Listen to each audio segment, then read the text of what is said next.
Hello everyone, a very good morning to all of you. आप देख रहे हैं मेरा प्यारा सा चैनल फिजिक्स निट जी। सो प्यारे बच्चों, आप हमारे चैनल के साथ जुड़कर क्लास 11 ट्वेल्थ जेई मेन और नीट का प्रिपरेशन आप आसान तरीके से कर सकते हैं, अपने तैयारी को बेहतर कर सकते हैं। क्योंकि इस चैनल पे हर दिन हम फिजिक्स के कॉन्सेप्ट को आसान तरीके से सिखाने की कोशिश करते हैं। तो चलिए आज हम करते हैं लेक्चर्स नंबर 3, जिसमें हम सीख रहे थे यूनिट एंड डायमेंशन, मतलब इकाई और बीमा। आज के लेक्चर्स में सबसे पहले हम सीखेंगे कुछ फिजिकल क्वांटिटी के मेजरमेंट्स के बारे में, जो बहुत छोटा होता है। और बहुत छोटा क्वांटिटी को मेजरमेंट के बाद लिखने के लिए हम कुछ सिंबल का इस्तेमाल करते हैं उसके यूनिट के पहले। और यूनिट के पहले जिस सिंबल का हम इस्तेमाल करते हैं उसको बोलते हैं प्रीफिक्स, जिसका हिंदी होता है उपसर्ग। तो आज उसी उपसर्ग के बारे में हम पढ़ेंगे कि उसका सिंबल क्या होगा, और वो उपसर्ग अगर यूज करेंगे तो उसको एसआई सिस्टम में कन्वर्ट करने के लिए 10 के पावर में कितना वैल्यू हमें यूज करना पड़ेगा। चलिए हेडिंग लगा लीजिए। एक तरफ एक कॉलम बनाइएगा जिसमें लिखिए प्रीफिक्स, दूसरे में सिंबल और तीसरे में पावर ऑफ 10 लिखिएगा। जैसे एक एग्जांपल्स देकर के हम आपको बताते हैं कि मान लीजिए आपको लिखना पड़े वोल्ट का मेजरमेंट है 10 मेगा वोल्ट। तो यहाँ पे वोल्ट तो एसआई यूनिट है, ये क्या है, एसआई यूनिट है। वोल्ट के पहले ये जो सिंबल यूज किया गया है इसी को बोलेंगे प्रीफिक्स। प्रीफिक्स के बारे में आप हिंदी व्याकरण में भी जानते हैं, उपसर्ग होता है जो किसी शब्द के पहले लग करके उसके अर्थ को बदल देता है। यहाँ पे क्या होगा, किसी यूनिट के पहले लग करके उसके वैल्यू को चेंज कर देगा। ठीक है, उसी को बोलेंगे प्रीफिक्स। तो आप प्रीफिक्स के लिए ये सिंबल यूज किया जाता है। तो कौन कौन सा सिंबल का 10 के पावर में क्या वैल्यू होता है वो आज हम सीखेंगे। 10 मेगा वोल्ट, और 10 मेगा वोल्ट को जैसे ही हम एम का वैल्यू हटाते हैं, इसको ऐसा ही सिस्टम में कन्वर्ट करते हैं, तो हम लिखते हैं 10 इंटू मेगा के पहले मेगा के लिए यूज करते हैं न्यूमेरिकल वैल्यू या 10 का पावर 10 टू द पावर 6, और ये ऐसा यूनिट वोल्ट। समझ गए। तो यहाँ एम का वैल्यू हो गया 10 टू द पावर 6। तो ऐसे ही प्रीफिक्स का कुछ अपना वैल्यू होता है, उसको एसआई सिस्टम में कन्वर्ट करने के लिए 10 टू द पावर में कुछ वैल्यू होता है, उस वैल्यू को सिंबल के साथ हम सीखेंगे।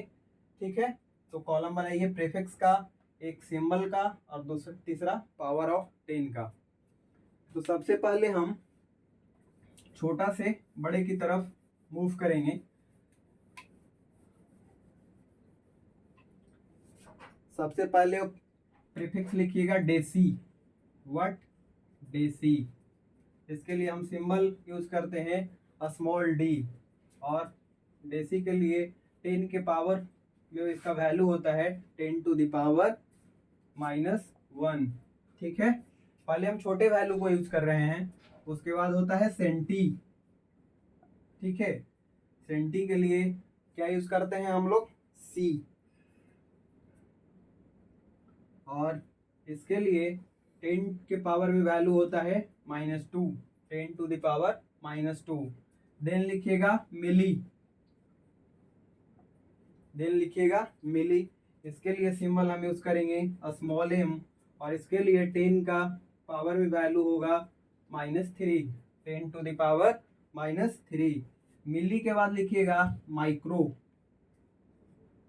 माइक्रो। और इसके लिए सिंबल ऐसे होगा यू, ये दोनों तरफ ऐसे लाइन थोड़ा बड़ा कर दीजिएगा, ये माइक्रो का सिंबल है। और इसके लिए 10 के पावर में वैल्यू होगा -6। डेसी, सेंटी, मिली, माइक्रो। उसके बाद लिखिएगा नैनो। इसके लिए सिंबल यूज करते हैं स्मॉल एम, और इसके लिए 10 टू द पावर होता है -9। नेक्स्ट लिखिएगा पिको। इसके लिए सिंबल यूज करते हैं स्मॉल पी, और पावर होगा 10 टू द पावर -12। समझ गए। डेसी के लिए स्मॉल डी, सेंटी के लिए स्मॉल सी, मिली के लिए स्मॉल एम, माइक्रो के लिए स्मॉल यू। यू नहीं, ये दोनों तरफ ये थोड़ा बढ़ा दीजिएगा, माइक्रो का ये सिंबल है। नैनो के लिए स्मॉल एम, पिको के लिए स्मॉल पी। देखिए डेसी होगा तो 10 टू द पावर -1, सेंटी होगा -2, मिली होगा -3। कैसे बढ़ रहा है, एक एक इंक्रीज कर रहा है वैल्यू सबका। ठीक है, या कह सकते हैं निगेटिव साइन के साथ एक एक डिक्रीज कर रहा है, -1, -2, -3। उसके बाद 3 के मल्टीपल में बढ़ रहा है, -6 -9 -12, ठीक है। ऐसे ही 3 आगे भी बढ़ेगा, 2 और है, तो इसको आप नोट करिए, हम मिटाएंगे। आइए आगे का प्रीफिक्स लिखाते हैं। आप पिको तक लिखे हैं, नेक्स्ट लिखिएगा फेमटो, ठीक है। स्मॉल एफ और -12 तक लिखे थे, तो इस बार लिखिएगा -15 एटो। इसके लिए स्मॉल ए और 10 टू द पावर -18। तो इतना से ज़्यादा छोटा मेजरमेंट हम लोग यहाँ पे यूज़ नहीं करते हैं, इसलिए ये एनफ है, ठीक है। तो ये छोटा से छोटा, सबसे छोटा प्रीफिक्स है ये। छोटा से छोटा प्रीफिक्स कौन है? एटो, जिसका वैल्यू है 10 टू द पावर -18। अब पॉजिटिव साइन के साथ लिखेंगे, जैसे हम लोग डेसी से शुरू किए थे ना, 10 to the power -1, 10 to the power -2, 10 to the power -3, deci centi milli, वैसे ही पॉजिटिव पावर में शुरू करेंगे। 10 के पावर पॉजिटिव होगा तब उसका प्रीफिक्स में नाम क्या होगा, सिंबल क्या होगा, वो सीखेंगे। इसको आप नोट करिए, मिटा करके पॉजिटिव साइन वाले को, ये पॉजिटिव में जो 10 का पावर होगा उसको एक साथ लिखाएंगे। इसको अभी आप नोट करिए। आइए अब पॉजिटिव पावर ऑफ 10 का प्रीफिक्स लिखेंगे। 10 के प्लस पावर वाला प्रीफिक्स का नाम लिखेंगे हम लोग। लिखिएगा डेका, ठीक है। सिंबल यूज करेंगे स्मॉल डी ए, डेका। यहाँ पे होगा 10 टू द पावर 1। नेक्स्ट लिखिएगा हेक्टो, ठीक है। सिंबल यूज करिएगा small h, 10 to the power 2। Next लिखिएगा किलो, इसके लिए सिंबल यूज करिएगा स्मॉल के और 10 टू द पावर होगा 3। नेक्स्ट लिखिएगा अगला मेगा। यहाँ से सिंबल का जो ये अल्फ़ाबेट है उसका वैल्यू बड़ा वाला यूज करना है, ठीक है। Capital M, 10 to the power 6। Next लिखिएगा गीगा, कैपिटल जी, ठीक है, 10 टू द पावर 9। नेक्स्ट लिखिएगा giga, mega giga tera. Symbol लिखिएगा कैपिटल टी और इसका 10 टू द पावर 12 हो जाएगा वैल्यू। देखिए कैसे बढ़ा है, वहाँ पे भी इसी तरीके के सीक्वेंस में इंक्रीज किया था ना पावर, -1 -2 -3। यहाँ पे प्लस में भी वैसे ही बढ़ा है, 1 2 3 और फिर 3 के पावर में इंक्रीज कर रहा है। फर्स्ट वहाँ पे कौन सा प्रीफिक्स था? Deci centi milli. यहाँ पे क्या था? यहाँ पे क्या है? डेका हेक्टो किलो, ठीक है। 3 करके याद रखिएगा, Deka hecto kilo, mega giga टेरा, पेटा और बाकी एक्सा है। तो ये तीनों को एक साथ याद रखिएगा, ये तीनों को एक साथ याद रखिएगा। डेका हेक्टो किलो, ये तीनों याद हो जाएगा, ये आसान है। Deka hecto kilo 1 2 3, mega giga टेरा, यहाँ से 3 के पावर में इंक्रीज करेगा। यहाँ पे 10 टू द पावर 3, 6 9 12, तो 6 9 12 ये सीक्वेंस याद कर लीजिएगा। ये ऑटोमेटिक आप कॉमन सेंस से याद रखिएगा कि मेगा 10 टू द पावर 6 और फिर 3 के पावर में आगे बढ़ता है, किलो के बाद 3 के पावर में आगे बढ़ता है।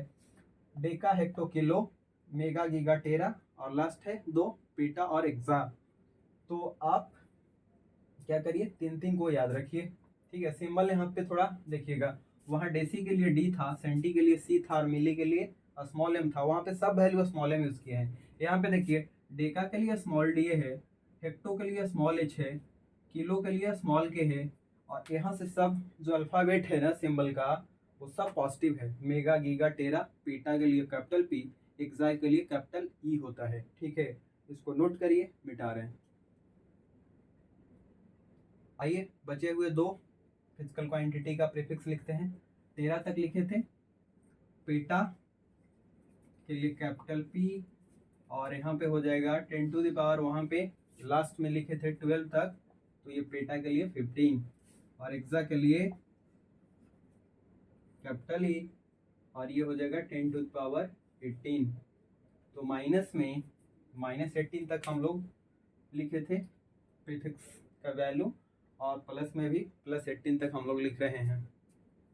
मतलब आपको फिजिक्स में -18 से +18 के ऑर्डर का क्वांटिटी का आपको सिंप्लीफिकेशन करना होगा, या फिर ज़्यादा का भी करना हो सकता है, लेकिन किसी का मेजर वैल्यू जो रियल में एग्जिस्ट करता है उसका मेजर्ड वैल्यू 10⁻18 तक जाएगा, प्लस में माइनस में 10⁻−18 तक। ठीक है, मतलब फिजिक्स यहाँ तक अभी ठीक से वर्क कर पाया है, उसके साइज के अकॉर्डिंग या फिर अदर थिंग्स के अकॉर्डिंग उसको ऑब्जर्व कर पाया है, मेजर कर पाया है इतना बड़ा वैल्यू को, और 10⁻−18 तक के छोटे से छोटे वैल्यू को मेजर कर पाया है।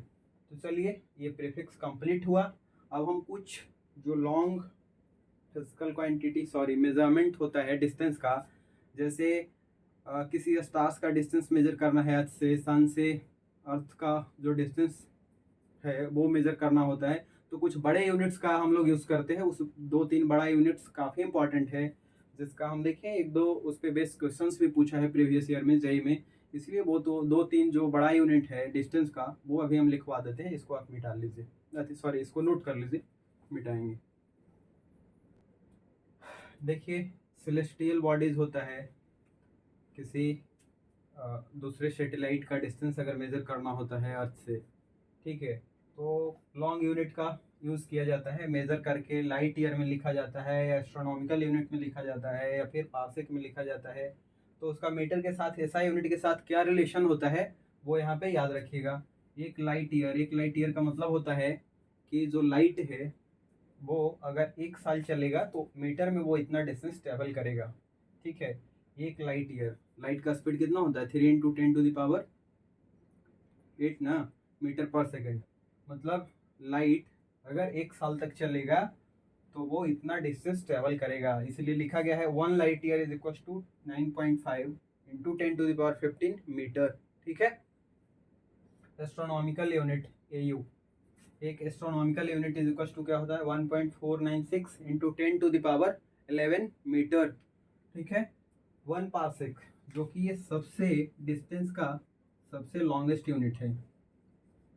आपसे पूछे कि सबसे लॉन्गेस्ट यूनिट डिस्टेंस का क्या है, पार्सेक, और ये कितना होता है तो 3.262 लाइट ईयर।